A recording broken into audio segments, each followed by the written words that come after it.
Welcome to CaptainGrief.com, where today I will be posting footage of my August 2024 book launch at Glad Day. Oh, let's do this one. And my best friend was going to be here. So Naomi, this is for you. Memos from the Universe. When my wife passed, the Ginger Menace was only 19 months. And at that age, the ways for him to respond to an event like that were limited. Of course, there was confusion and crying, but he didn't have the words to understand death in a literal way. All he understood, felt, or observed was change, which we call loss. All change comes with an inherent feeling of loss, even if it's a positive change. You're required to let go of one thing and accept something else. And in the case of my son, we had to, with a limited explanation, accept that someone he loved was not there in the same way anymore, and grieve that loss.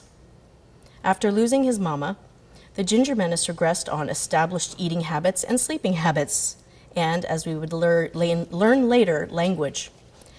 As for the regression of sleep habits, I regressed a bit as well. Our bedtime routine had only recently reestablished an uneasy peace, and I was in no way ready to go forward with letting him cry it out. The separation anxiety was too much for either of us, and for a while, I let him watch a cartoon on my iPhone in my bed until he passed out. I knew I was not ready to face deciding how to break any comfortable habits. Eventually, we transitioned back to his crib, but it was a struggle. The language difficulties, however, were most challenging of all. I learned that the best way I could help him was by making decisions and being consistent as possible. This was a challenge. Sometimes Mommy had a little trouble getting off the couch and motivating herself. As a result, I became a fan of snap decisions. For example, when the Menace was running around inside of the crib, screaming at the top of his lungs, I couldn't take it anymore. I decided I was going to let him tire himself out, going in and out to check on him until he learned to accept this as the new norm. When he was clamoring for movies all day long as his coping tool, it turned into a habit. I suddenly made an only in the afternoon deal, nudging him toward music as the alternative. When he was demanding a bottle after bottle with me while in daycare, all he would do was get used to a big boy sippy cup. The universe hit me upside the head to get my attention and ask, "So who's the parent here?" I'd been wondering for a while and how we're going to pitch the bubbas. My boy really loved his bottles. On one hand, it made my heart ache to think of taking something away from him that was soothing. Yet, on the other hand, I suspected he was playing me like a bloody violin. One day, when my son was around 3.5 and still demanding his bottle, I plunked a handful of nipples into a pot of water and set it to boil, then got on with my other tasks. That's when the universe took a second swing. A friend phoned. I've been waiting to speak to Naomi for a couple of days, and soon we were laughing as usual. After a while, I wandered away from the kitchen to get away from the loud word practicing the Menace was doing, which was really just a whole lot of noise. Then I inhaled for a moment and thought, what is that smell? It was my new pot, slightly blackened at the bottom and smoking. Crap, crap, crap! I tore over to the stove and lifted the lid. Where there had been water, there was now a sizzling puddle, and 7 dingy, cruddy, partially melted rubber nipples pumping a noxious burning stench into my face. I slammed the lid back down and turned off the burner, coughing and closing my eyes at the acrid stench. Naomi asked me what the heck was going on. "Well," I answered, "I forgot I was boiling nipples. I was thinking about getting rid of them today, but I hadn't totally decided. I guess they're gone now."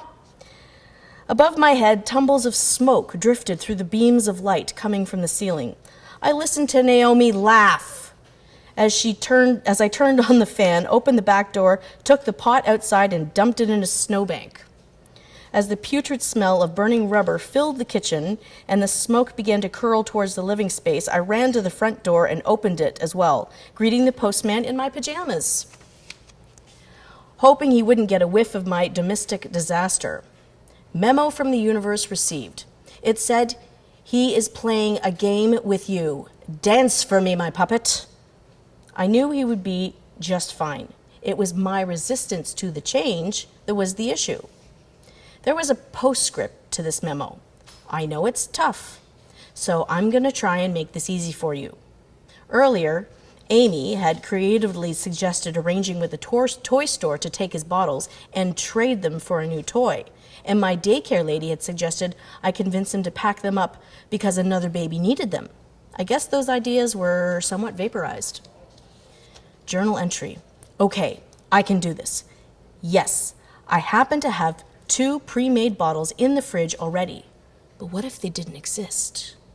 What if the only option for the menace to transport milk into his little mouth was his shiny blue sippy cup with the mater on it?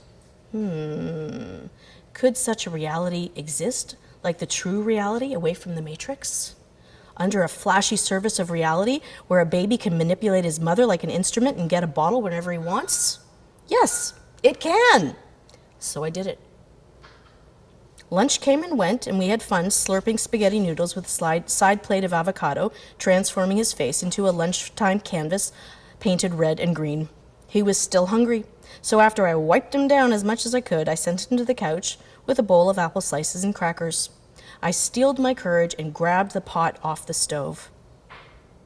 I have to show you something, I said in the most overly sheepish tone I could manage. I sat next to him on the couch. Mummy made a bonehead move. I smiled and held out the pot. He peered in, one finger resting on his gappy front teeth, and grinned. Mommy burned the nipples. They're all gone. He knew the phrase all gone. It was as gone was his first words, coupled with an open hand gesture. So, there are no more nipples for Bubba's. He reached into the pot. No, I squealed. You don't want those. They're dirty and they stink. He peered closer, wrinkled his nose, and laughed at me. That was a good sign. When I could play it off like I was the butt of the joke. Sigh. Self-deprecating humor can be a handy prerequisite for parenthood. So I pushed my luck. Would it be all right if we drank milk out of your mater cup at the nap time? He nodded and smiled, and I returned with the pot to the kitchen and did a quiet little dance. I was disproportionately thrilled when I sloshed some milk into his cup and grabbed a soother, not willing to try and give up both in one day. I presented him with a cup and told him it was nap time. He looked at the cup and frowned a little, pouty lip. Before he could start to whine, I turned and went quickly back into the kitchen and said over my shoulder, "Remember, the nipples are gone. We have to use this cup, okay?" Why did this make me feel Machiavellian? I don't know, but I loved it. Sippy cup drunk. Horton hatches the egg red. Ginger Menace tucked in. Had nap. Memo received. Thank you.